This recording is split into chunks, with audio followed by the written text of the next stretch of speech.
Hey everybody, it's Mike. Forgive me, I just woke up. So, I want to talk to you about what it is you need in order to recover, in my opinion and experience. What you need in order to recover if you have been or are currently in a relationship with an untreated borderline. Somebody who has untreated borderline personality disorder. So, when I first started out this channel, I was just like you. You can go back if you're able to, go and watch the earlier videos, especially the first ones. And what you'll hear me focusing on the whole time is the borderline and their behavior and me trying to figure out what was going on with my now borderline ex. The first videos is literally the day that everything came crashing down. And I finally did my part to block and go no contact. She was doing the same, and I just closed and locked the door behind me. And the focus of those videos was talking about what borderline personality disorder was, why it was impossible for it to work. And I was doing that to help myself understand, because everything inside of me was driving me to call her, text her, go over and talk to her, try and make it work. To just do what I'd done before and wait and be patient and wait by the phone for her phone call, or wait for the email or the text or whatever it was. My sense of self had been completely destroyed and devalued. I had no focus anymore in life. I didn't know where I was going or what I was doing. I wasn't doing any of the things that I loved. I wasn't surfing. I wasn't going to the gym and working out. I was living all by myself in the house that I had gotten and rented for us, unfurnished, with no internet. And in the middle of summer here, which was Christmas, right? And she, she had discarded me the last time on Christmas Day, so it was New Year's Day. That I had gone back, tried to get some kind of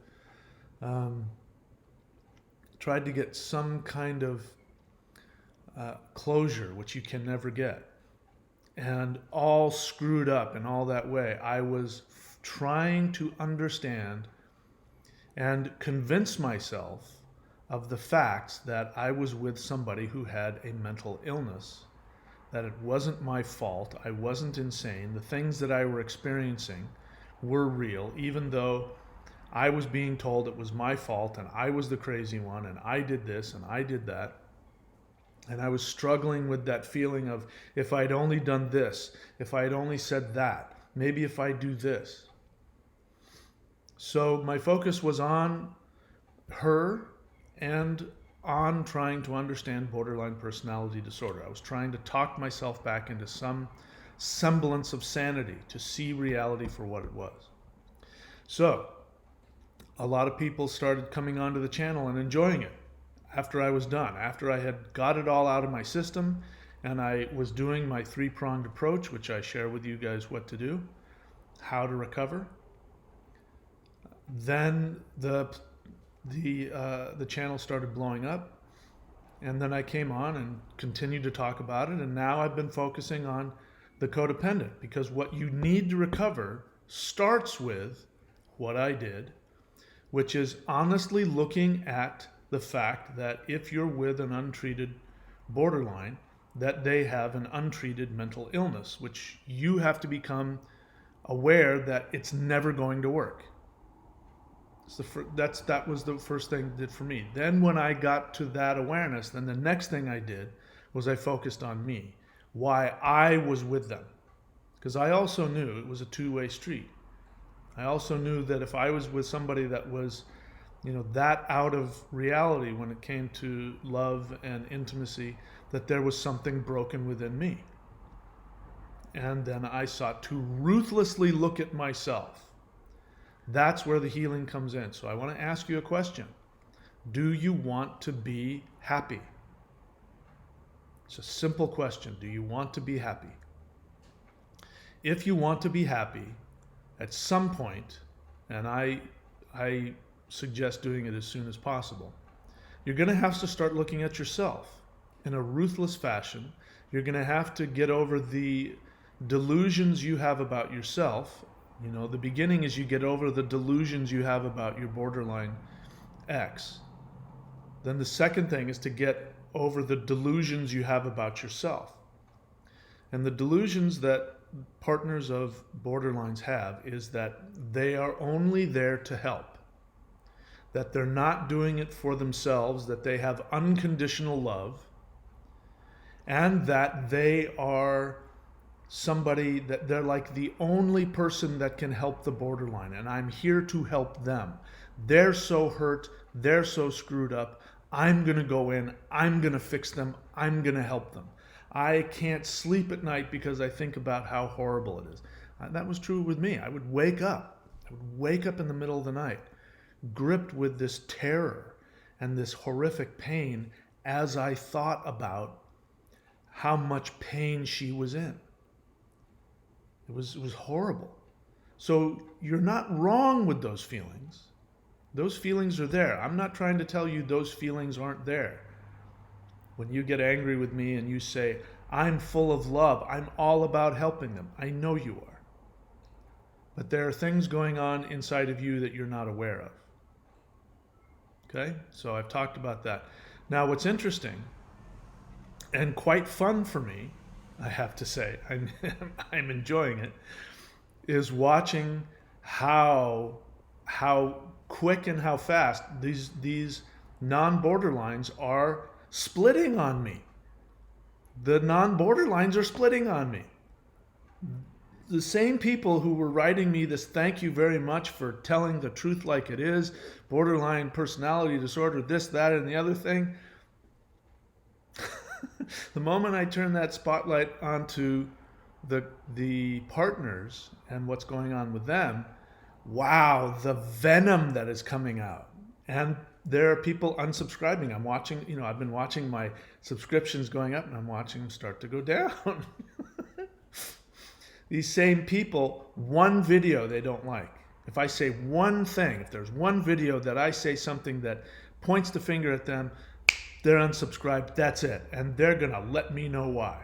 So, I find it very helpful I like comments of all kinds. Happy comments, angry comments, confused comments. The only kind of comments I won't allow are straight out abusive comments. And I have to tell you, partners of borderlines, now that I'm changing my focus for the time being, I'm sure I'll go back and looking at borderlines for a while. But now that I'm changing my focus, you've become, some of you are on the verge of just being straight out abusive. And I'm going to show it to you. So here's the irony and the hypocrisy. Again, I don't take it personally. You say that you're this person who has unconditional love, then you will have no problem listening to somebody pointing the spotlight on you. And even if I'm mistaken, let's just assume that you're right and I'm wrong. Even if I'm mistaken, if you truly are secure in your position, then you have nothing to lose by listening to me. The fact that if you get so upset that you have to unsubscribe the moment that I say something you don't like, that kind of shows that you're really not all that secure in your position. Now, let me be clear, because people think that I'm getting all bent out of shape. I'm not. There's nothing that you're going to say on here that's going to hurt me, piss me off, anything like that. I am literally waiting to see what comes out of the hornet's nest for those of you who are watching, so I can point out ourselves, and I'm pointing out myself. Anything I say about borderline partners, I am talking about me. So you can get upset if you want, but anything I say about you, I'm saying about me. And I'm only going to respond to what you show me. That's it. So again, if you leave a comment, you're already leaving it for the whole world to see. So I'm going to assume that you want to have a discussion about it.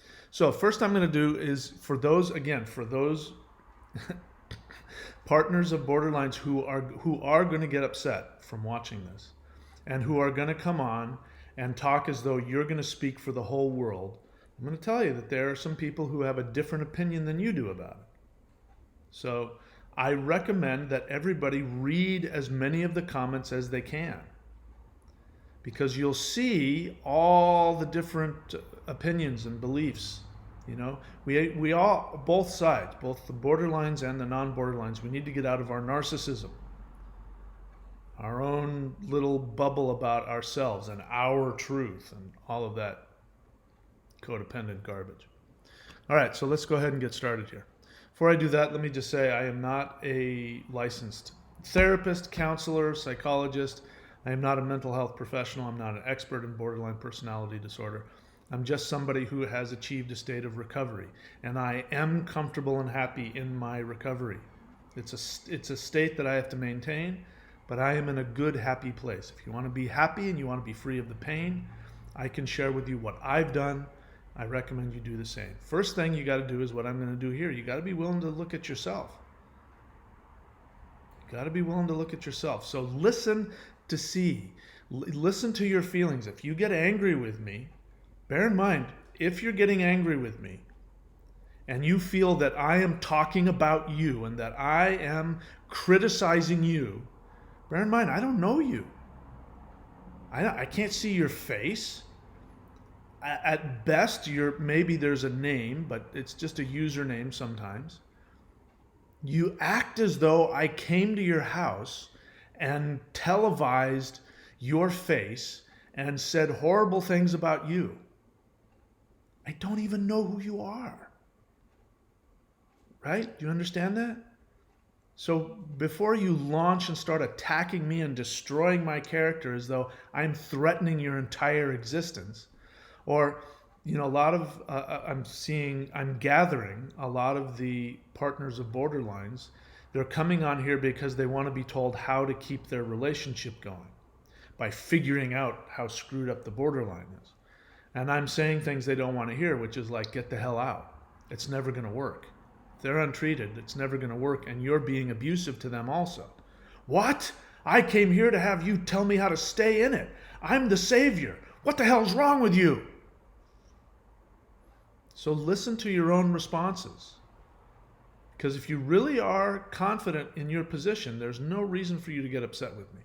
You can disagree with me all you want, and I'm open to that. But what I want to show you here is the partners of borderlines who are getting so upset with me. There's some things that you'll see in common. Number one, they're not sharing their feelings.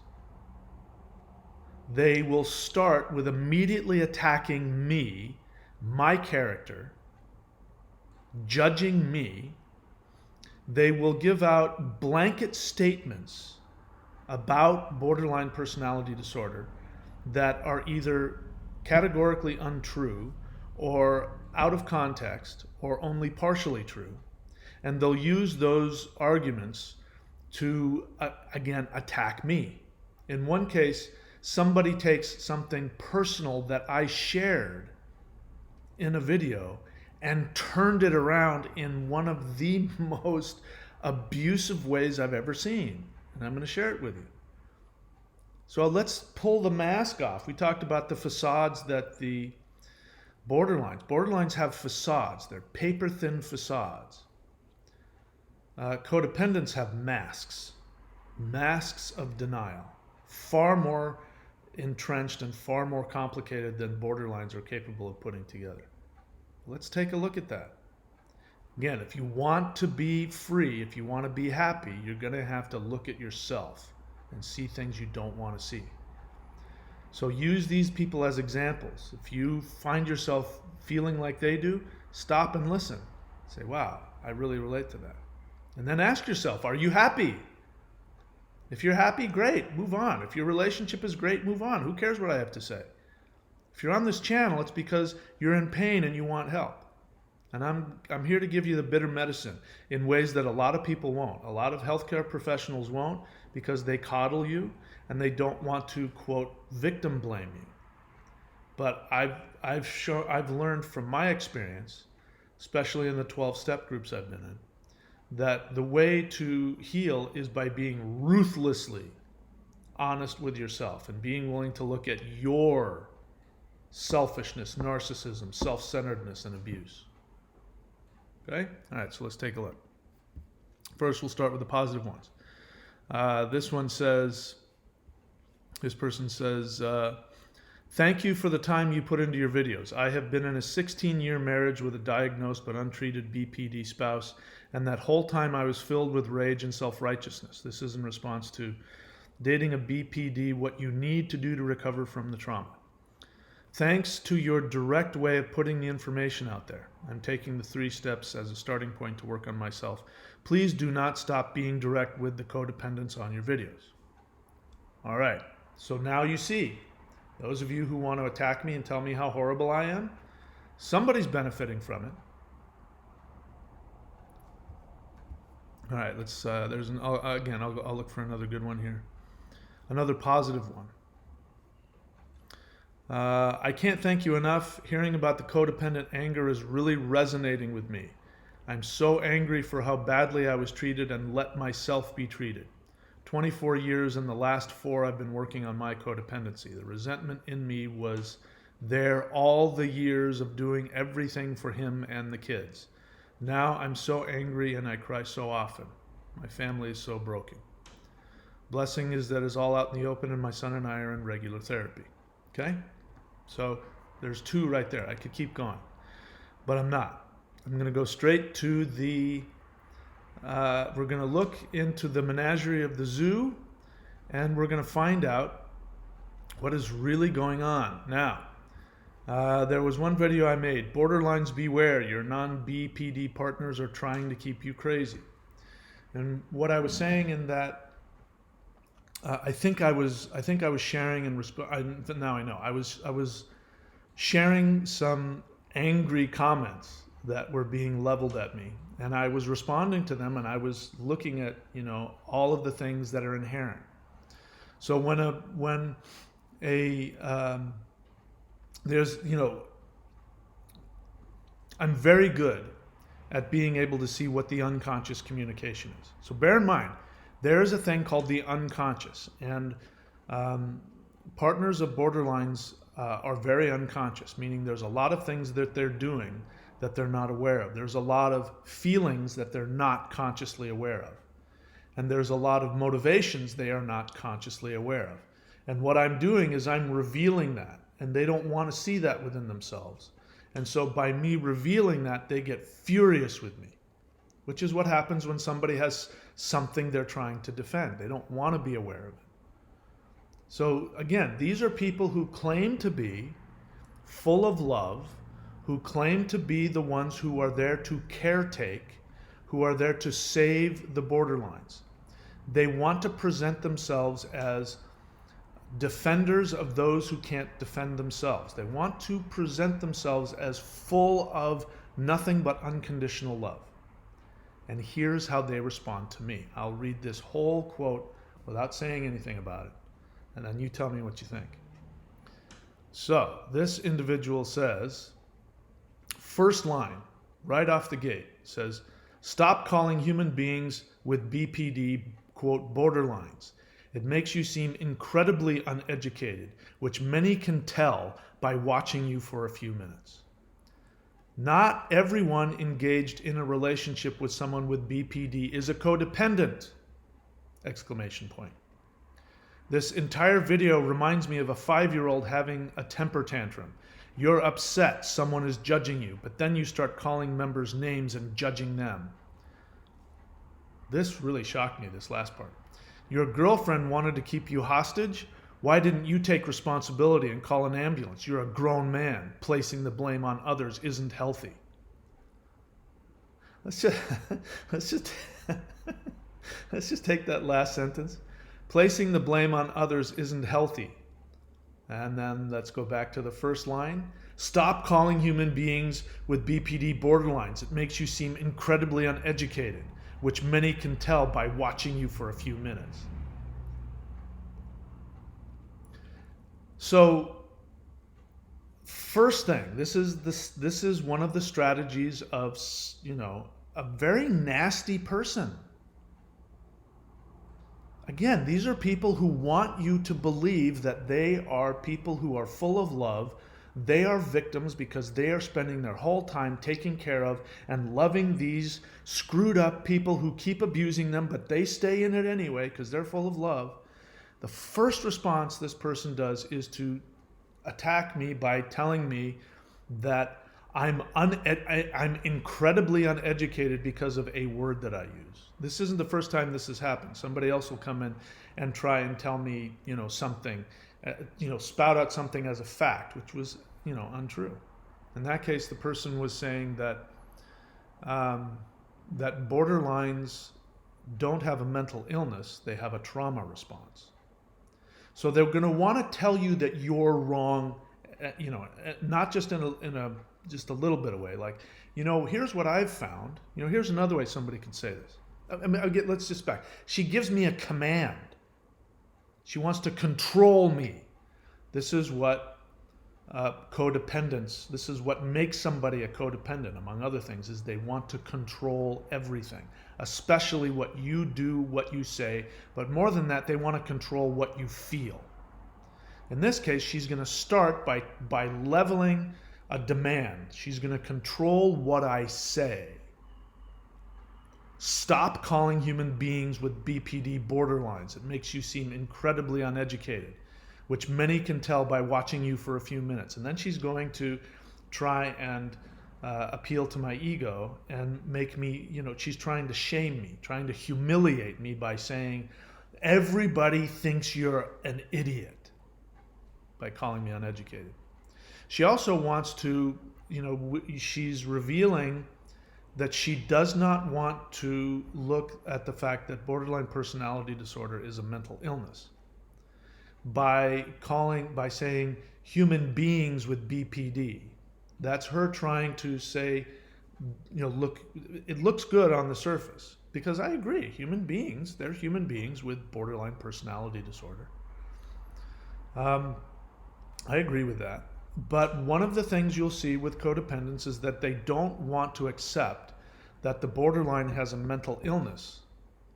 And the reason they don't want to accept that is because if they accept that it is a mental illness, that their splitting is something that happens on a neurological level as well as an emotional level, that there is something broken in them fundamentally that cannot be dealt with without qualified mental health care and therapy. Because if they accept that, that means that they will no longer be able to continue running on the hamster wheel of trying to fix them, which again, she's trying to control. What the borderline doesn't understand, and they're unconscious, I'm not judging them, that is the fact. Borderlines are unconscious. Did I say borderline? Borderlines are unconscious. Codependents are also unconscious. And what codependents don't see within themselves, and I'm not judging it, it's just a fact. What codependents don't see within themselves is that they desperately want to control everything that goes on in the relationship. They want to control everything that the borderline is feeling. And so their love is a means of trying to suppress the pain. And this is happening on an unconscious level. So while I can look at it and I can see all of the unconscious rage, all of the unconscious control, and sometimes even in the passive aggressive ones, you can really see that. This is just straight out aggression. But I can see in here when the word tells me everything. Stop calling human beings with BPD. What she's saying is, I do not want to accept that this person has a mental illness that prevents them from letting me love them. I don't want to see that because I don't want to stop getting off this crazy hamster wheel. And I am angry with you, Mike, for coming on here and calling me a codependent. So the first thing she does, she tries to get me off guard by telling me what to do and then humiliating me and saying that I look like that matters to me. I don't care how I look. That I look uneducated, and everybody can tell how uneducated you are. And then after coming in with that jab, boom, then she's going to come in with an uppercut, which is really the whole point of this. This is really what she wants to say. And again, the untreated codependent will not talk about their feelings. They will always point fingers at you. They won't talk about their own feelings. So instead of talking about saying how it makes her feel, when I say what I've said and I'll continue to say, anybody who is in a relationship or has been in a relationship with a borderline for more than 48 hours is by definition a codependent. It's just the facts. It's not a judgment. Do you see any judgment here? I'm not judging anybody. And anything I say about you codependents, I've said about myself. So you're not going to hurt my feelings if you turn around and say the same things to me. I don't have an ego about this. I honestly don't. I'm totally okay with however people choose to respond or not to what I'm saying. But this is what she really wants to say. And instead of making the comment and sharing her feelings about it, which again, codependents, you will see a very different response from me if you come on and you share your feelings in an honest way and you own them, instead of attacking me because you don't like what I'm saying. And again, Melanie Strickland, I don't know who you are. I haven't gone to your house. I've just made a video. That's it. It's not like I came to your house and started telling you what to do and where you were wrong. If you don't agree, then, just watch another channel. I'm not forcing you to listen to my opinion. I'm not controlling you with my opinion. You're trying to control what I say. Anyway, what she really wants to say is not everyone engaged in a relationship with someone with BPD is a codependent. So she's revealed her situation. She's not choosing to do it. She has to do it to defend her statement, which is what she really wants to say. So obviously she is in, or at least it looks that way, it looks as though she is in a relationship with a borderline, and probably with an untreated borderline. But she doesn't want to look at the fact that she's a codependent. Codependent isn't a bad word. And all it means, when somebody says this, it shows me a level of denial that's pretty extreme, because if you've been in a relationship with a borderline, you know that they don't function in relationships in the same way that non-borderlines do. You know that there are many challenges that they go back and forth between loving you and hating you, that they can be very abusive because they have a mental illness. They can't control it. Listen to the borderlines here that are in recovery. They will tell you, I can't help it. It's because there's something really fundamentally damaged in them that they're working really hard to deal with. That, by definition, makes you a codependent, because you have to throw your boundaries away. You have to throw away all kinds of things about, your happiness, your time. You are allowing yourself, you're choosing to be in the cage with the untrained lion that is going to come at you at some point. You don't know when. Maybe it'll let you pet it for a while, and then it's going to turn around, it's going to attack you. You know that for a fact. Somebody who isn't codependent doesn't do that. So yes, everyone, I'm sorry, I didn't make that up. You don't like it? Go talk to, mental health professionals. But it doesn't change the facts. You can tell me that you're different. But why? What makes you different from all of the other partners of borderlines who are codependent? You can look at them and say, oh, they're codependent, but why are you different? This is just nothing more than denial. And denial is part of the, if you want to call it the disease of codependence. So borderline personality disorder and borderline codependency both have inherent within it denial. They are mental diseases, illnesses, issues, whatever word you want to use. I don't care what word you use. That has within them denial. It means it's a disease that tells you it's not there. My borderline ex had no problem saying, wanting to say, yes, I might even be schizophrenic. I have PTSD. I have this dissociative disorder. She would have no problem having some really intense mental illness. No problem whatsoever. Borderline personality disorder, that one, she could not tolerate the thought of that. That means I'm insane. It means I'm crazy. It's a disorder.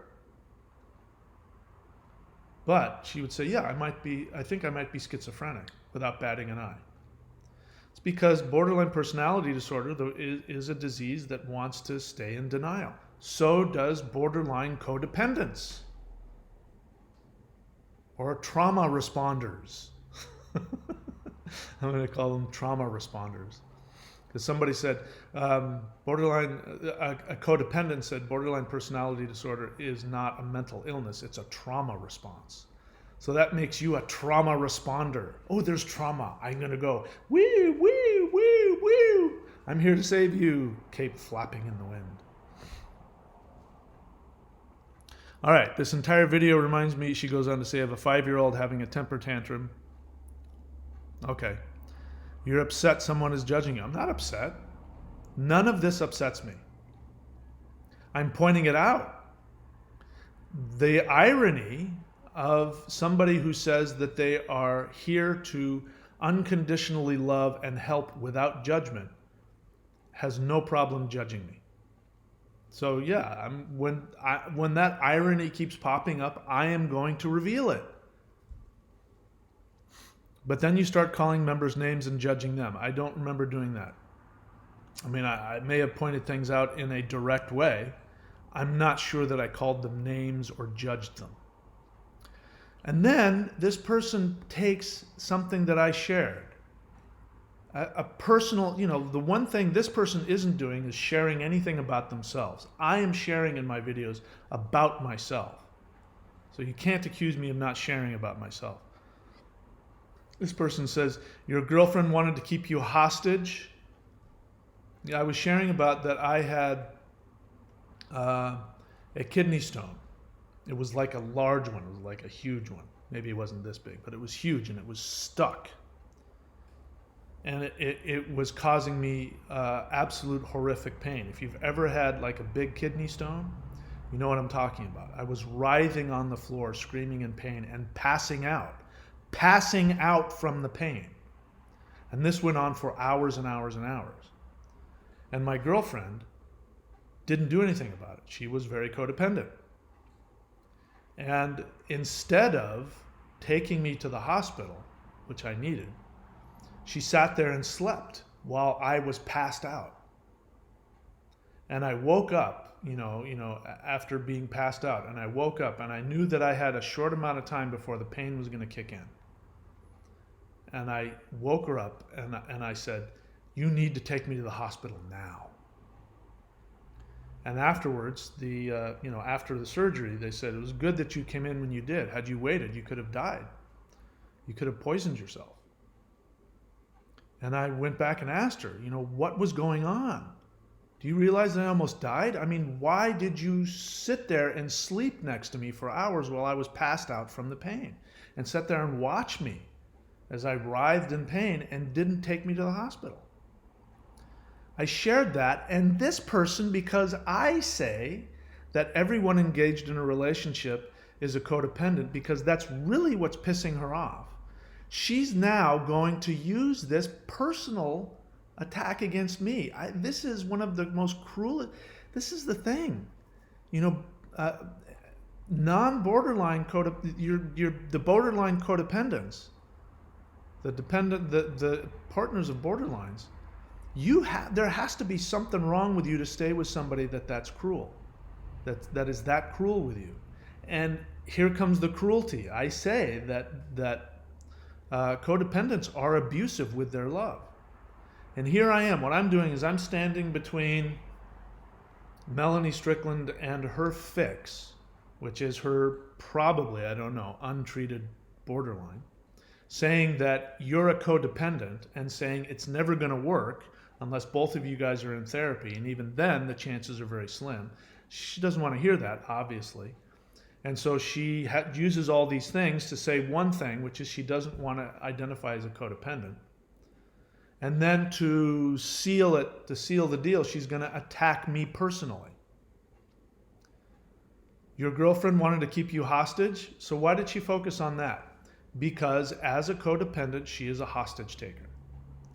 So borderlines, be aware that your partner who wants to fix you is trying to keep you hostage. And they won't admit it because they're not aware of it, and they're not going to like it when I say it, but they like it when you're incapacitated because that gives them an opportunity to force their love on you. So that's why she's pointing that out. Wanted to keep you hostage. She doesn't like that. She resonates with that. Again, I don't know her. I didn't call up Melanie Strickland on the phone and say, hey, Melanie Strickland, you're a codependent and you're forcing your love on your partner. You're keeping them hostage. I don't even know who she is. But this is obviously something that bothered her. Your girlfriend wanted to keep you hostage. Why didn't you take responsibility and call an ambulance? What a shitty thing to say to me. Do you see the cruelty in there? I already told you. I was passed out. I was incapable. That's why. What part of that did you not get? Placing the blame on others isn't healthy. All right. How much of that is going on in this short comment? Coming from you. All right, let's look at another one. There was another really, really good one here.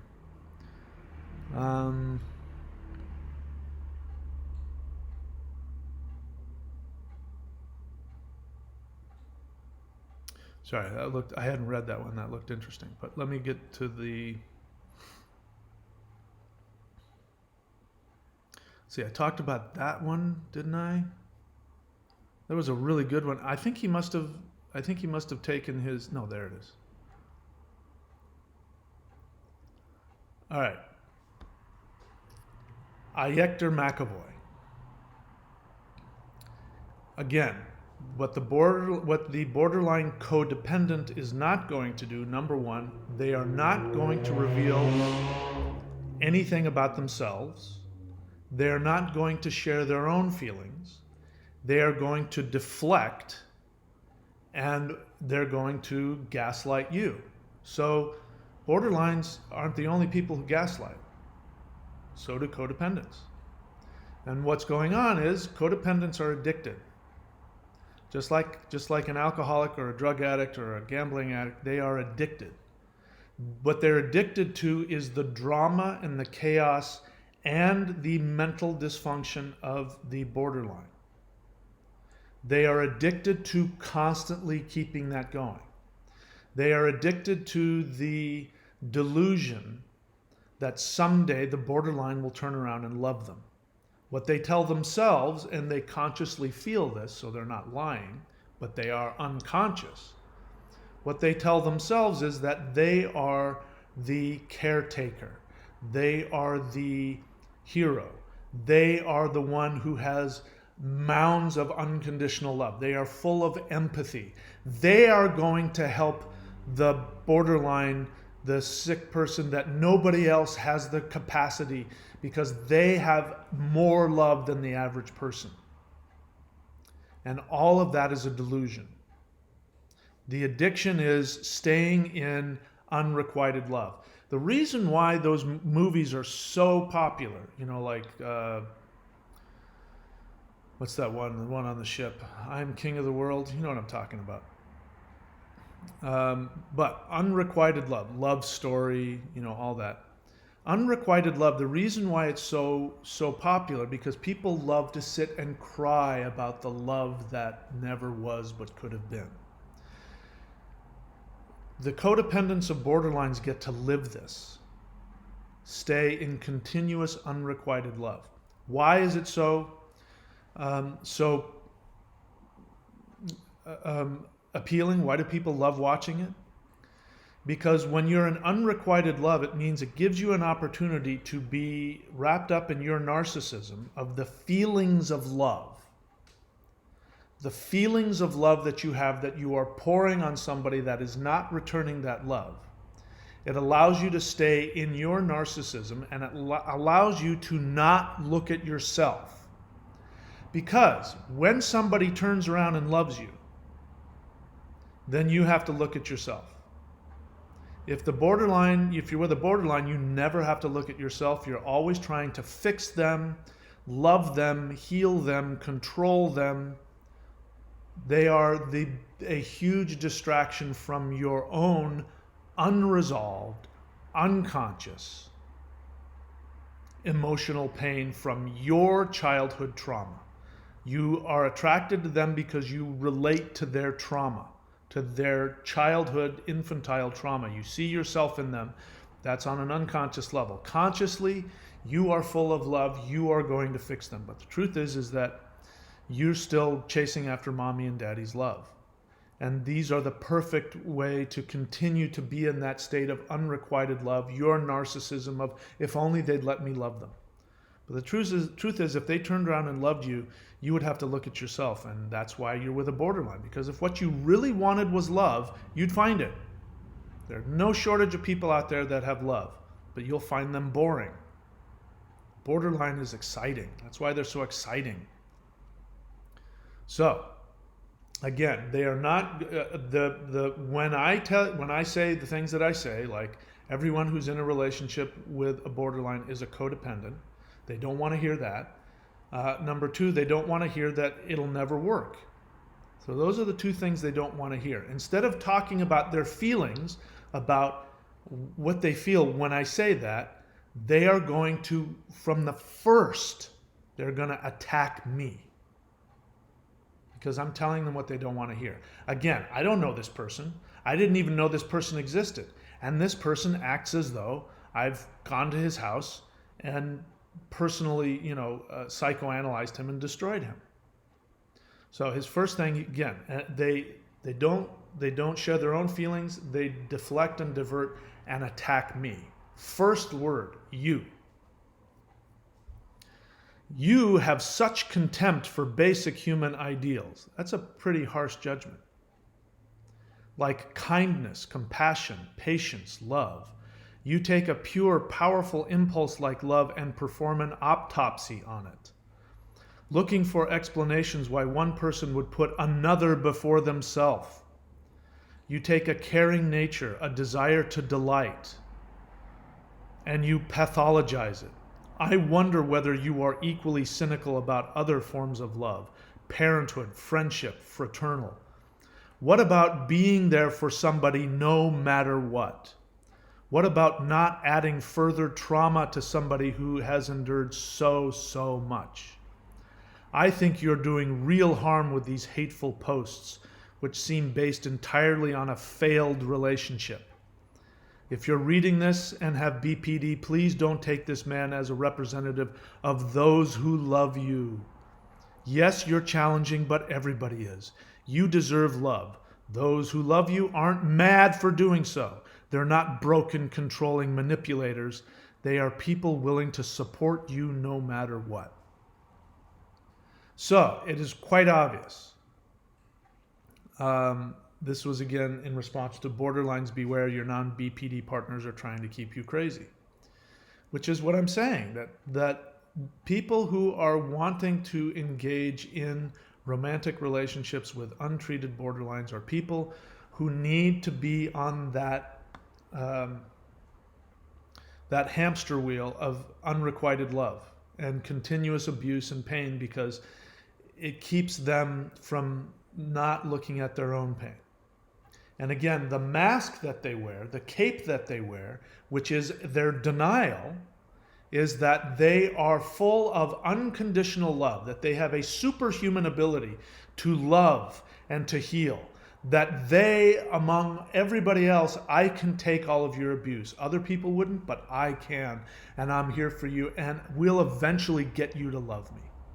On an unconscious level, they're full of rage, for not ever being loved, and they mask it on a conscious level with I'm full of empathy and compassion. But what they're really doing is they're trying to force their love on somebody that either cannot love them back or is telling them I don't want to love you back.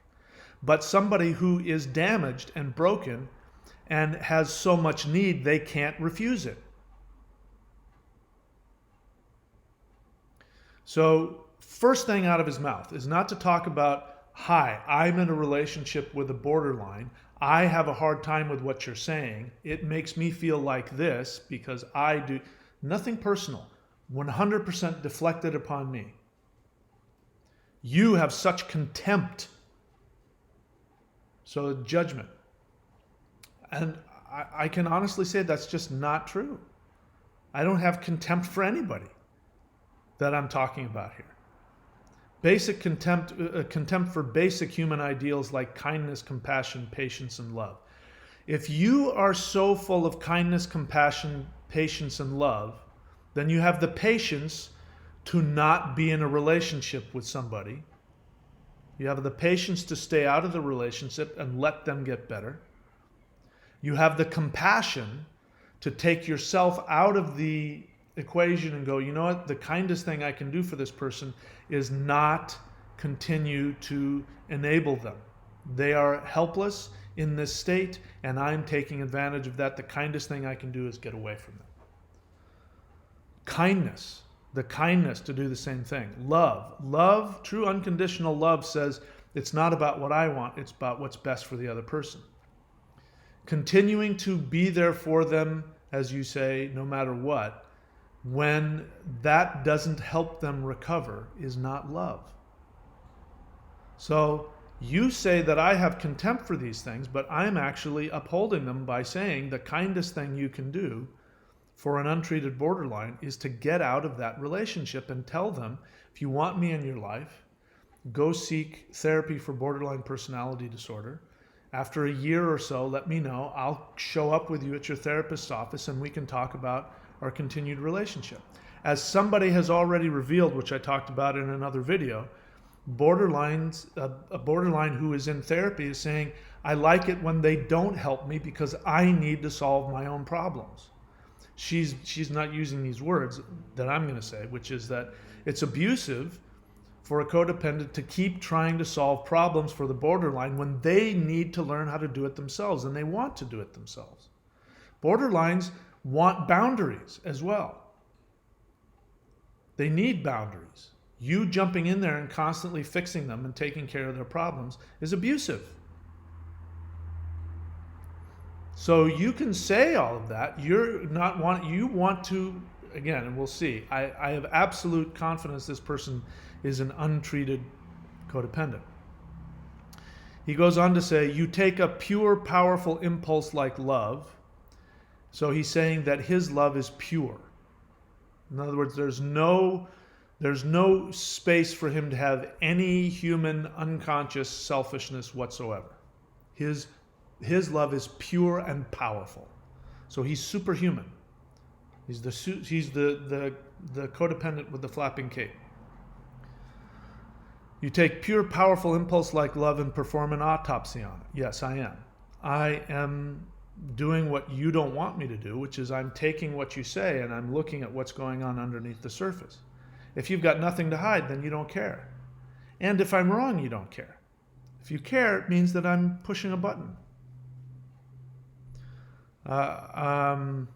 Looking for explanations why one person would put another before themselves. As I said, if you really put yourself before them, it means you're going to have the ability to say, what I want more than anything is to be in a love relationship with this person and love them back. But I can see that they aren't able to do that, and my attempts to continue to do that is only harming them further. So I'm going to put them before myself and I'm going to get out of this. And I'm going to put boundaries down. If they choose to respond, that's up to them. If you put them before yourself, you're going to let them make the choices. It's not your responsibility to keep them from doing, the dance of harm they do to themselves. That's not your problem. And he goes on to say, you take a caring nature, a desire to delight. So I like how he's, it's just the extremes of it is intense, but I like how he's minimizing the pain of the borderline. And he's almost infantilizing it, the desire to delight. So you're telling me the reason that you got involved with a borderline was because you have this desire to delight? That sounds like what somebody talks, how grandparents talk to little kids. And another thing I'm saying is that the partner of the borderline has a superiority complex. They believe themselves superior. They see that the borderlines are like little children, and they like the idea of being the parent. So what they're doing is they're taking the place of their parent. They're becoming their parent. I'm going to now parent you. I wonder whether you're equally cynical about other forms of love. So, again, deflect about this. I obviously, because of I've said whatever I've said, that I don't believe in parenthood or friendship or fraternal love, as though there's that it's equal, that your love, your desire to be in a romantic relationship with somebody with a mental illness who is incapable of responding in a positive way to that love, you are equating that with parenthood, friendship, and fraternal love. It's just all put together in one thing. It's not. You're minimizing the mental disease these people have to deal with. That is abusive. It shows an arrogance. It shows superiority. And it shows denial. And again, I'm not attacking this person. This person is unconscious. Is not aware that underneath all of it is rage, anger, a feeling of impotence, and a desperate need to run away from their own unresolved childhood pain. Because you wouldn't be with a borderline otherwise. You wouldn't. What about being there for somebody no matter what? What about it? As we've seen before, there are, from borderlines in recovery, it's not helpful for them if you're constantly being there for them all the time. They need to be left alone. They need to be able to do things on their own, especially if they're in recovery. If they're not in recovery, then this doesn't mean anything. You being there for them isn't going to fix them. You think just by being there no matter what, in other words, all the abuse they heap upon you, that's healthy, that's loving? It's not.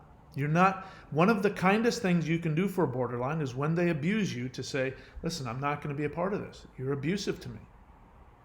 If everybody did that, if everybody, when the borderline was abusive, said, wow, you're really abusive to me, at some point they would have a better chance of realizing that they need to get help.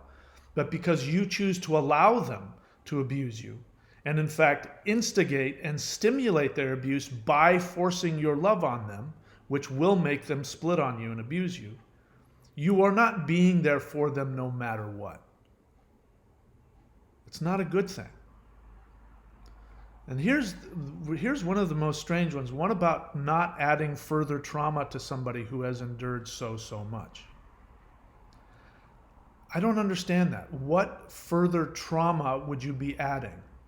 You mean by leaving?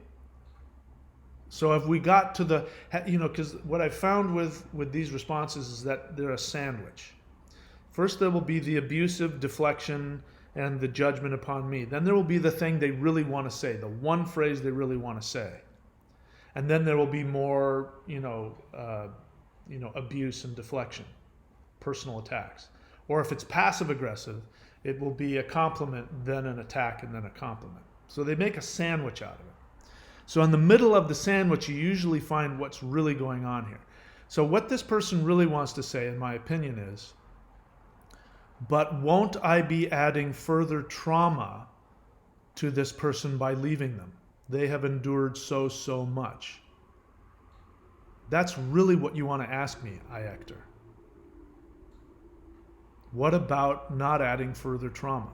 To answer your question, The longer you stay with them when they're untreated and you're not treated, you are continuing to stimulate and add further trauma. You know, when I was with my borderline ex, now that I've got hindsight and I can look at it, there was the initial love bombing and all the stuff that happened, and then there was the initial splitting. But because of who I am, you know, like you, Hector, I do have a lot of love and a lot of compassion. I've also been in therapy for a long time, and I've been in 12-step groups, so I'm really good at getting to the heart of what's really going on with people. Now, my borderline ex was not my client, so it wasn't a kind thing for me to do, to try and be in there and help her pull out, which of course she used to her advantage, and she would ride that and then pull my stuff out and then, you know, then split on me.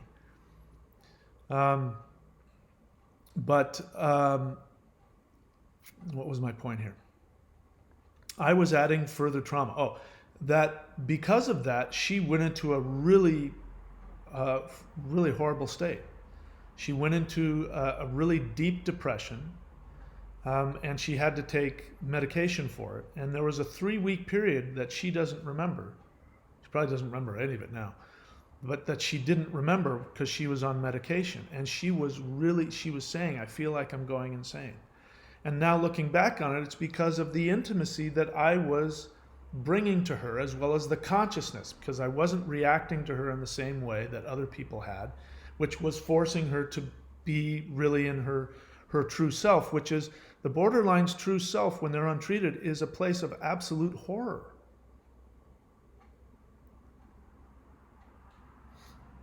And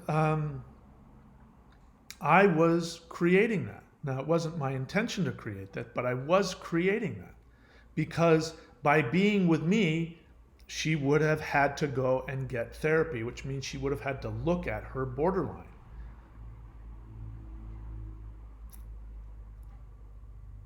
So anyway, I forget what I wanted to make about that. But now he's going to come and he's going to protect unsolicited.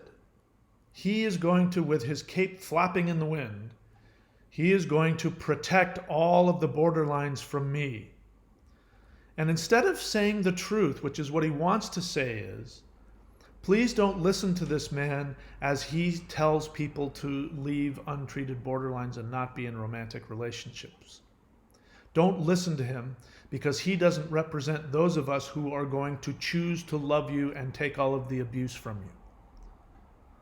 He says, if you're reading this and have BPD, please don't take this man as representative of those who love you.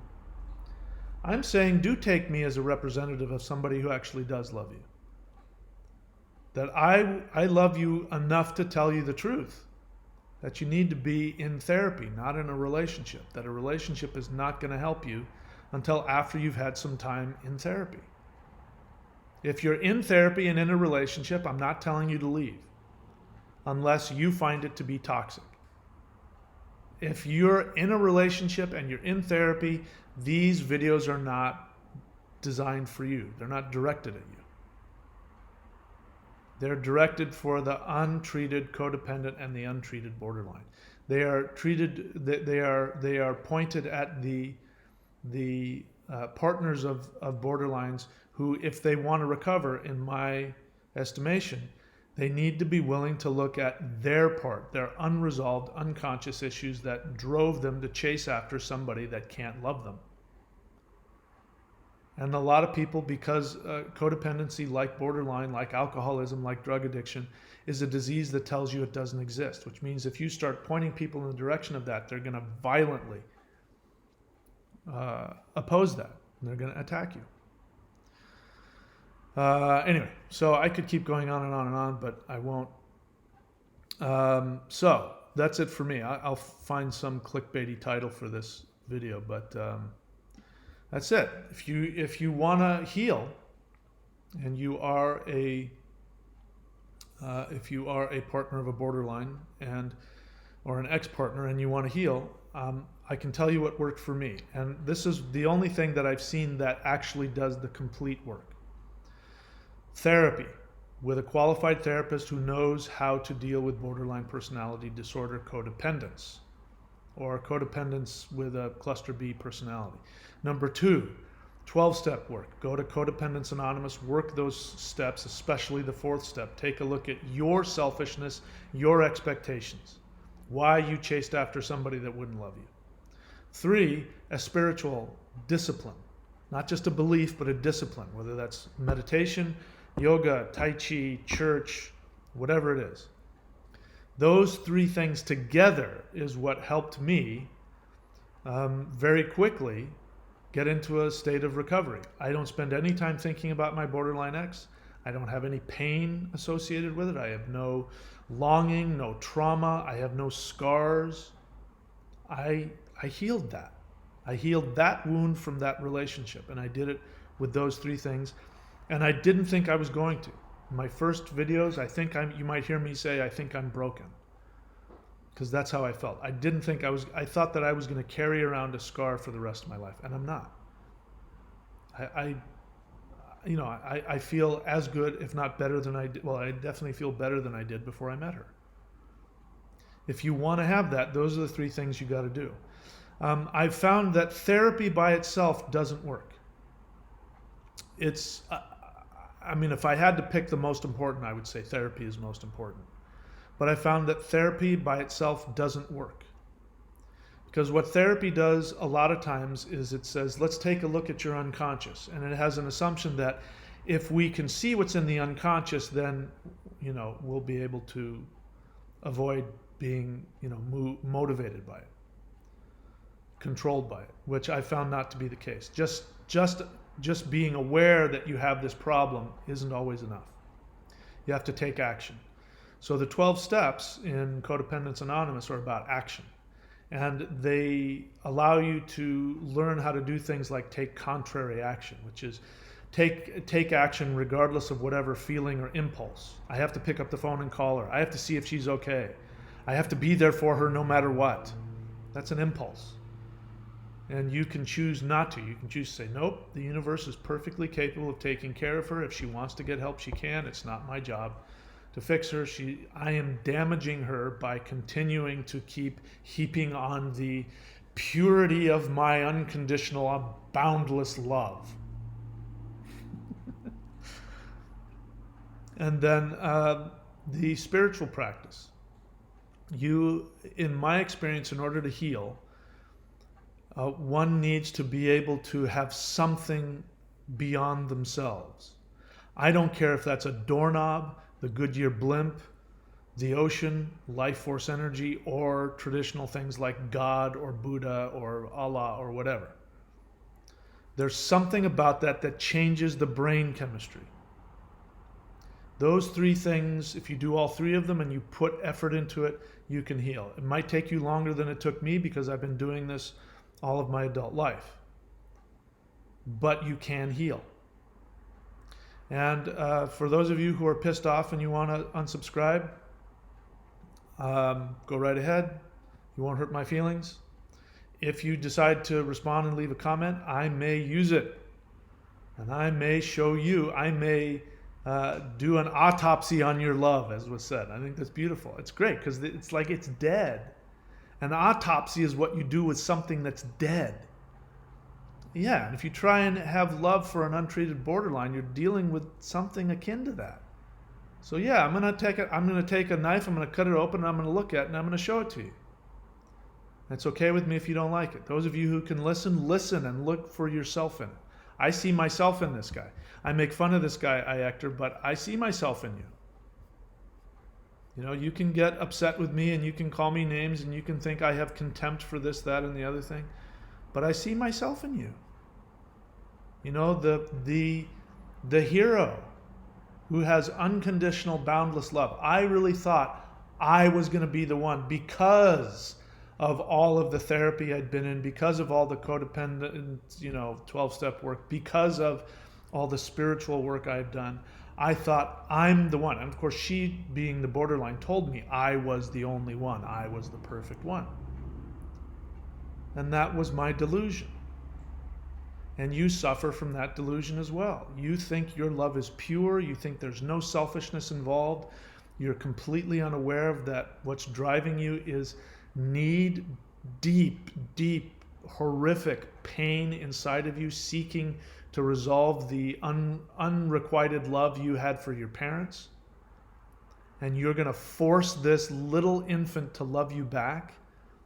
You're going to be there with her no matter what, and you're going to refuse to see that she's incapable of loving you back. I did all the same things you did. You're not a superhero. You're actually operating from denial, and you are being forced by your unresolved emotional illness to seek after somebody who's only going to cause you pain. All right, so that's it for me, guys. Talk to you later.